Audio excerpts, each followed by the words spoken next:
Hello everyone, my name is Tom, otherwise known as TitaniumLegman, and welcome to the March 2023 supporter-sponsored Q&A video. If you didn't know, this is something we do at the end of every month where my supporters on Patreon or my YouTube members ask questions either in like a membership post on YouTube, on Patreon, in a members section on my Discord that I will then answer at the end of the month. Pretty much nothing off limits other than just, personal things, inappropriate things, stuff like that. Things about current events, that type of stuff, but interests and passions and just general questions about me, the channel, all that type of stuff.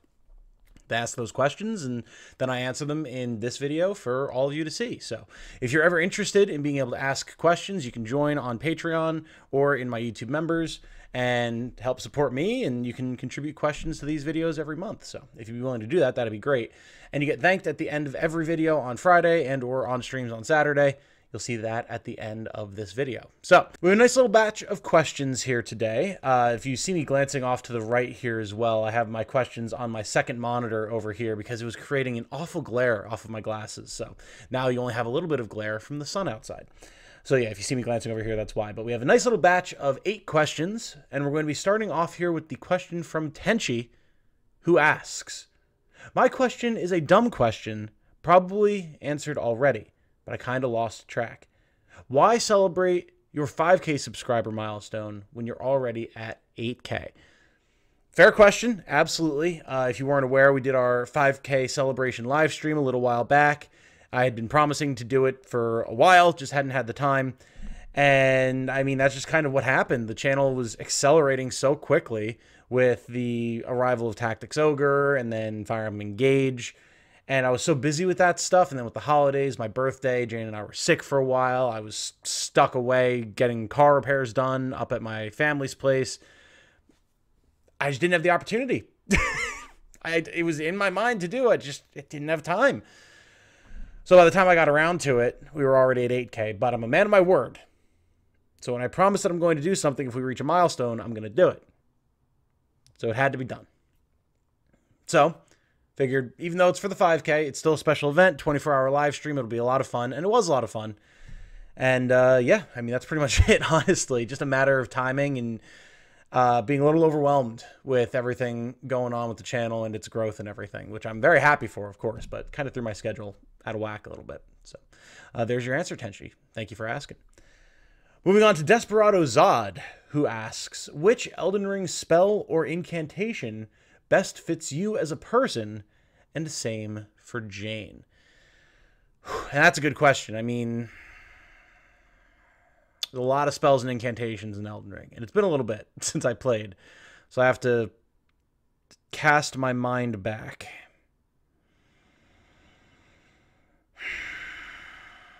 For me, I think it would have to be, I believe it's Blessing of the Erd Tree.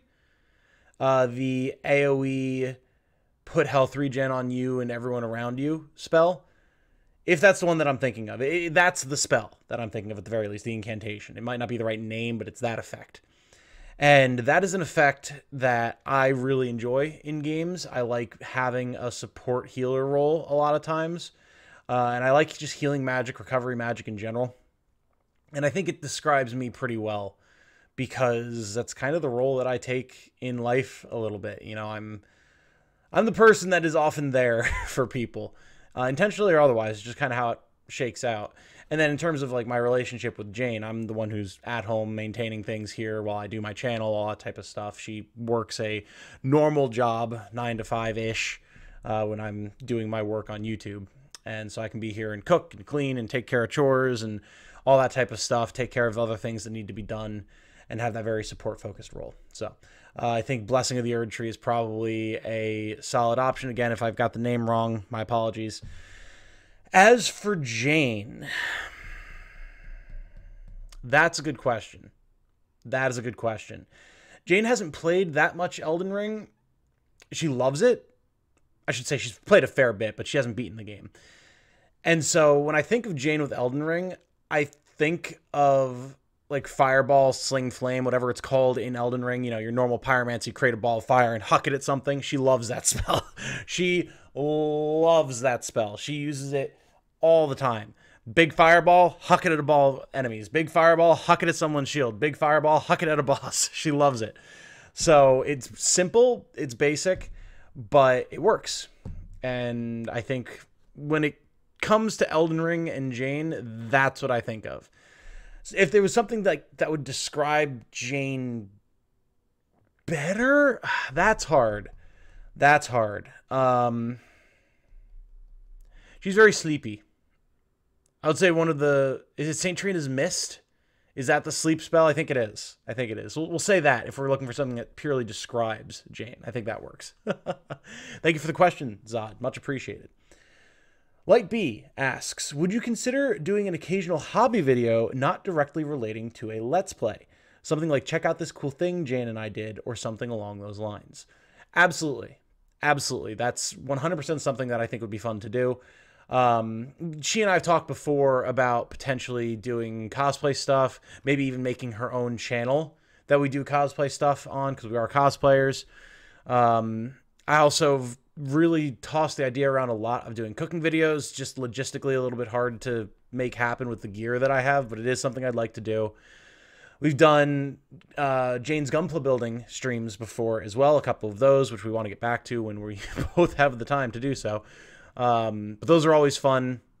And then I actually want to get into mini painting, or at least try it. I don't know. I don't exactly have the most dexterous hands, so it might be outside of my skill scope. But I actually got a mini painting kit, like a how to paint minis for beginners kit for Christmas, because I had expressed interest in potentially getting and painting some Warhammer 40k minis just for fun. And I might do a stream or a video of that. I'm not sure. I've had it sitting over there next to my desk for a little while. Haven't decided really what the play is, but I think it'd be fun. I think it'd be a lot of fun, and I think it would be a kind of cool, chill, I don't want to say zen, but, you know, a relaxing thing to do for myself, have people hang out, enjoy it in a stream, in a video, something like that. So yeah, there's definitely options. There's definitely options. It's just a question of finding the time to do it and doing it in a way that will be interesting for you guys, which is on me to figure out. But it's on the table for sure. So thank you for the question, Light. It's a good one. Schnorble asks, what are some tasty things you've eaten since the last Q&A? I'm always looking for more food recommendations. Some tasty things I've eaten since the last Q&A. It's a little tough, because Jane and I have been trying really hard to be cost efficient, you know, with the rising price of food and inflation and all that type of stuff. So we're trying to be simple and efficient, yet satisfying in what food we prepare. We haven't really been eating out much or anything like that. And so a lot of the things that I've been making are things that I've made before that I can make in large quantities. Like I just made a huge batch of Japanese curry with sausage. Excellent recipe given to me by a friend a few years ago. Fantastic. Chilies, soups, things like that. Things I think I've talked about on the channel before. But a simple one, this is one that I just learned about recently. A simple one is actually coconut rice. Now, this is not like a huge meal prep meal thing or anything like that, but I found one of the best ways to prepare rice that keeps it moist and tasty, doesn't let it get hard when you stick it in the fridge or anything like that, is to have good jasmine rice. And it's like a cup of jasmine rice, a cup and a half of water, or a cup of water if you're doing it in the rice cooker, and a can of unsweetened coconut milk. Not coconut cream, which is what I use in my curries, but coconut milk. Dice up some like scallions or green onions, things like that, shallots even. Toss that in and cook as normal. Prepare as normal. You put a little bit of sugar, a little bit of salt. And oh my God, if that is not the best rice I've ever had in my goddamn life. It's so good. Just a little bit of sweetness. Make sure that the rice stays super tender. It's still sticky, so you still get that like good mouthfeel that you get with good high quality rice. Oh man, it's really, really good.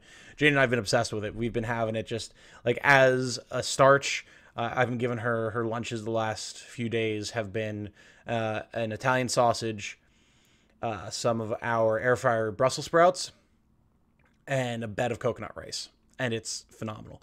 I've had the coconut rice with some chicken tikka masala that I've made. Excellent. I've had the coconut rice with my Japanese curry. Excellent. It goes with everything. Anything that you would have rice with that isn't like specifically a Mexican rice or something like that. So good. So try some coconut rice if that sounds like it's up your alley. It's not super strong or anything. If you're not a big coconut flavor person, it's not like, oh my God, I'm eating a coconut candy. Not like that at all. And it's just good. It is just so good, man. So highly recommend. I think that's probably at the top of my list of tasty things I've eaten recently. So thank you for the question, Schnorble. Caffeine System asks, if you could collaborate with any other creator of your choice, who would it be and what would you want to do? This is an interesting one. I've been pondering this one prior to recording the video, and it's very interesting because I don't talk to a lot of other creators, really, because I'm just not social that way, I guess. Not great at networking.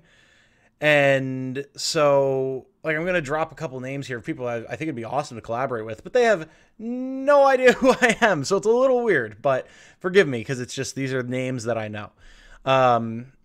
So I would say the three examples that I can think of off the top of my head. I would love to do a co-op game stream with the streamer Elias. And I've mentioned him plenty of times before on the channel because he's Jane and I's favorite streamer. He's just very fun to watch, has very chill, relaxed, fun content. He is originally a speedrunner, Dark Souls speedrunning primarily. He's done like Hitman and Tomb Raider and stuff before, but he's more variety content now. And he just seems like such a chill, fun dude that I think would be a lot of fun to just hang out with and play some games with. I've recently been watching him play Dark and Darker because I've been missing that game. I talked about that in a video recently, and we might never get it back. Who knows? So I've kind of been reliving the glory days by watching his couple of streams that he did of that. And something like that, something like Dark and Darker, where you just get in, fight a bunch of enemies, have some good teamwork going on, fight some players, maybe just have some fun, wacky times. I think it'd be awesome. I think it'd be so much fun just to do for no greater purpose than that than to just have fun. So I think that'd be a blast. I would also really enjoy doing some sort of gaming strategy discussion with Christopher Odd. I've talked about Christopher Odd before as well. He's another YouTuber who I absolutely took inspiration from when starting my channel, even though we've only recently-ish started getting into strategy games and everything like that. But his XCOM 2 playthroughs, phenomenal. His other variety content, phenomenal. And he just, again, seems like a really cool guy. He's a nice community. I haven't spoken there too much because I'm kind of antisocial in that regard. I'm very withdrawn. Not that it would seem that way from my presence, but it's just how I spend my energy. But the couple of times that I've actually spoken with people in his Discord or spoken to him, seems super nice, very kind, and very smart. Very sharp mind when it comes to strategy and stuff like that. And obviously, if you've been watching the channel for a little while, you've seen my Tactics Ogre stuff, my Fire Emblem stuff. I fancy that type of discussion and that type of gameplay as well. So if there was some sort of game that we could collaborate on, I mean, hell, he's making a game right now, actually. He's making a strategy game. So maybe talking with him about that, interviewing him about the game, playing it a little bit myself, giving my thoughts, being able to talk shop. I think that would be super cool. That would be a ton of fun as well. And then finally, I would really enjoy being able to talk lore of Destiny with My Name is Bife. Again, another name that I've mentioned before on the channel just because I love his Destiny content. Phenomenal creator, very smart, very well presented. And of all the things that I love about Destiny, the lore and the story and the world building is right at the top. Right up there with like the gameplay and the gunplay. It's so good. It is so, so good. I've read some of the lore on my channel before for you guys. I've talked about it before. And just being able to discuss some of the finer points of the lore and learn from him about things that I don't properly understand or don't have a full grasp of, I'm not as knowledgeable about, that would be fascinating. I know Destiny doesn't have a huge presence on this channel. It probably won't ever because it's really not the audience that I've garnered, and it's not the type of content that I think I could make interesting. compared to all the other people out there who do Destiny content. But just for me personally, it would be very satisfying and fulfilling. I've taken inspiration from him. I tried to do my Lorzelia, the lore of Norzelia video. It was going to be a series, but it didn't do well, so I dropped it. Talking about the story and the lore of Triangle Strategy. And it was very much inspired in a lot of ways by My Name is Bife. So I take a lot of inspiration from him. I think it's awesome what he does. And it would be great to be able to chat with him and do some sort of project with him. But I think those are the 3 examples that I can think of, and I've rambled on about it long enough. So thank you for the question, Caffeine. That was a good one, and it made me think a lot. So thank you. Moving on to Canadian Animator Guy.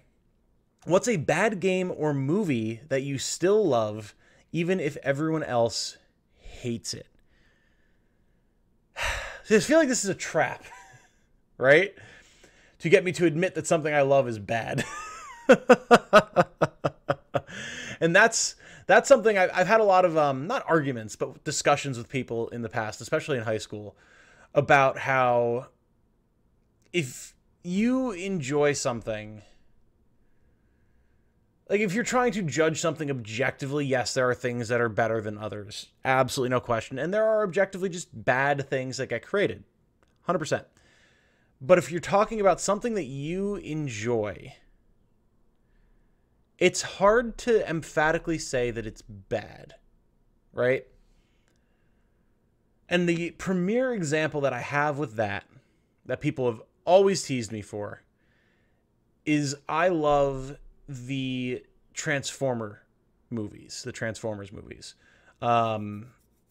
With all their lens flare and all their Shia LaBeouf and their Megan Fox and yada, yada, yada. When I was younger, and because the first movie came out when I was in the hospital, when I was getting my treatment for my cancer, there was something so incredible about just the sheer spectacle. And I always loved the Transformers when I was a kid. And my dad loved Transformers as well when he was growing up. So he thought they were super cool too, those movies. So I have a lot of fond memories of watching those movies with my dad and just loving it. All the giant robots flying all over the place, car transformations, destruction, these alien beings protecting humans. It's just so much cool stuff, great music. I love them to death, and I really don't think that they deserve the rap that they get. They got worse over time. Like, don't get me wrong. They definitely got worse over time. But for the sheer fun and spectacle that they bring to the table, I think they're great. I love them. I don't care what anybody has to say about it. That is a comfort movie, comfort series of movies, really, the first 3 especially, that I just love to revisit and have a blast with. So I would say probably the Transformers movies. Again, the first 3, I know there's more after that, but I don't think I've seen any of them, actually. But those first 3 were awesome. Moving on to the Incompletionist, who asks, what is your favorite game that you don't think anyone really knows about? Either no one knows the game exists, or it's a game that you think is deeper than the surface level that everyone else sees when playing it. And why do you feel that way? That's a tough one. I don't know if I play anything or have played anything that is that close to my heart that isn't known in some capacity. 2 of the examples that I can think that would probably fit, though, is just the Super Robot Wars series as a whole, and then The Legend of Dragoon. We'll talk about Super Robot Wars first really quick. Super Robot Wars, if you weren't aware, is another strategy game, kind of like Fire Emblem, that the whole idea is, what if we just take all these various mecha games and anime and shows and movies and smash them together into one giant crossover mashup and see what kind of world that creates when all their stories collide, and have you, the player, take all these heroes from all of these stories across decades of human history and go fight all the big baddies and see how characters interact, see how they grow based off of one another now that they exist in this world together. And some of them are really tough. They've gotten way easier in recent years, which I'm very sad about. But those games used to be hard. So they were satisfying tactically. They were very fun from just a fan service sense of like, hell yeah, I want to have like the cast of Gundam Wing alongside Gurren Lagann, the cast of Code Geass, and like the Big O. and just be like, yeah, this team is going to go fight this berserk Evangelion while all this crazy shit goes on in the background. Like, such a cool concept. And again, when they were tough, very satisfying to play. Now it's just kind of fan servicey and gets boring because it's so easy. But those games are so much fun, and I feel like it's easy as people learn about the series because it's now finally coming to the West in official translations. You used to just have to play like fan translations and stuff. But now you can get them on Steam, on the PlayStation Store, all that type of good stuff. But people see that big mashup and they're like, oh, it's just like a, fan servicey. Yeah, look at all these cool robots. Go do stuff. But the soul of the series is such a strong tactical base that I think it doesn't get the credit that it deserves outside of its own very niche community. So I'd say that's probably one. And then Legend of Dragoon is a more well-known example, but still comparatively not nearly as well-known as it should be, primarily because it only had one PlayStation X game, and that's it. Legend of Dragoon was... Who was it? Was it directly made by Sony? I don't even remember. Basically, it was billed as the Final Fantasy VII killer. It was grand, sweeping story with, like, at the time, really cool CGI visuals and a very interesting battle system and all this different type of stuff. And it was going to be the Final Fantasy Slayer. It was going to come in and take that slice of the pie. Didn't happen. What it did do, though, was wind up being a very solid, classic PS1 era game that has a very passionate cult following, myself being part of that, to this day. And we just got our first win in a long time when it came out on the PlayStation Store for PS4 and PS5, which is so sick. So you can actually check this out if you've got a PlayStation. It's such a fun game. The whole combat system is actually based around timed button presses. Like when you attack, you don't just do like one, Final Fantasy attack. You have a full combo called additions that you need to do. And each addition, each character has between like 3 and like 8 or 9 that you can choose between that do different damage or like restore more of your meter that lets you turn into a dragoon, which lets you do magic and all that type of stuff. And they've got different animations, different voice lines, and different timed button presses where you have to know like when you're actually supposed to land the hit. And if you screw it up, you lose the combo. You don't do as much damage. You don't get as much of your meter. So there's a certain skill-based mastery to get that's so cool that you don't see in other JRPGs, and maybe now, but definitely not back then. And it's got such an interesting story with like well-written plot twists and such a cool concept of here's dragons, but they're not sentient beings. They're really more living weapons that people tap into and are able to summon and utilize the power of and everything. And it's super cool. While it does have that strong cult following, I don't think it ever got the attention that it really deserved because it tried to go up against Final Fantasy VII, one of the most well-regarded JRPGs of all time. And you can't do that, really. Especially not at the height of its popularity when it had just come out. So, yeah, it kind of shot itself in the foot, but it's a very, very good game. I highly recommend you check it out if you are at all interested. So thank you for the question, Incompletionist. That was a good one.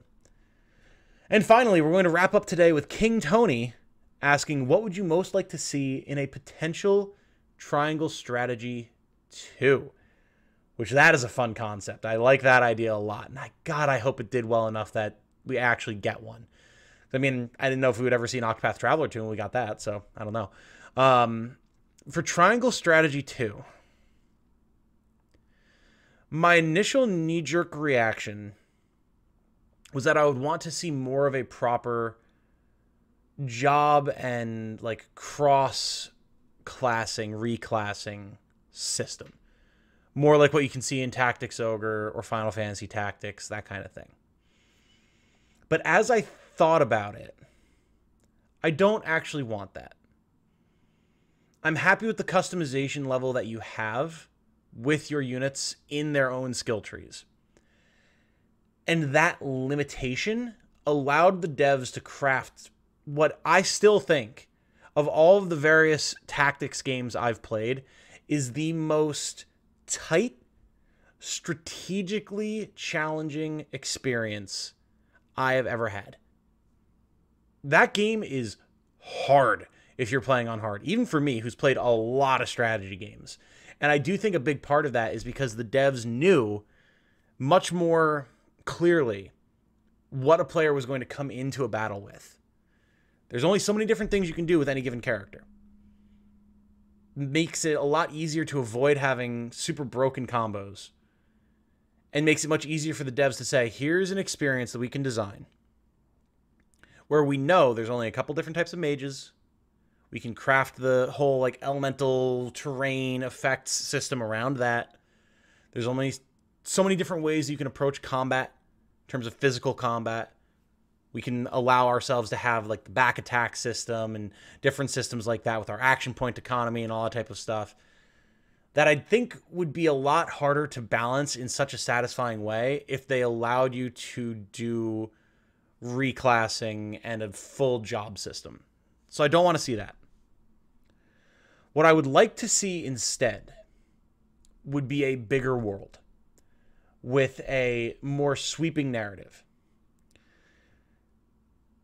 And initially I was hesitant to say that as well, because having the more tightly constrained narrative of you've got these 3 nations of Norzelia, here's their background, here's their history, here's how that influences nations as a whole and their behavior, and the individuals from those nations, how they interact with one another. And it's what allowed them to craft what I think was a very, very strong narrative, and allowed them to bring the choice-based progression actually into a full gameplay system instead of just being essentially route splits. There were still route splits, which are fun, but you really did actually have to care about the story if you wanted to get the full experience. And I adored that. And now again, this would be difficult, of course, because the more nations you add in, the more people you have from different nations, the more you have to make sure that you have a very strong background, a very strong narrative, a very good understanding of how those characters would act based in this world that you've created.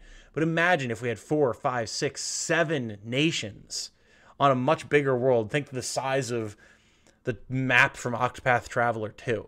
And all those different people from all those different places with all those different histories. And imagine the narrative that you could make. Maybe you choose which nation you start in. You have like 3 main characters instead of just Serenoa, right? And then those characters all have branching narratives with their own interactions with each other. There's so much that you could do with that. And like, I'm salivating at the thought. It would make for such an incredible experience if they could pull it off.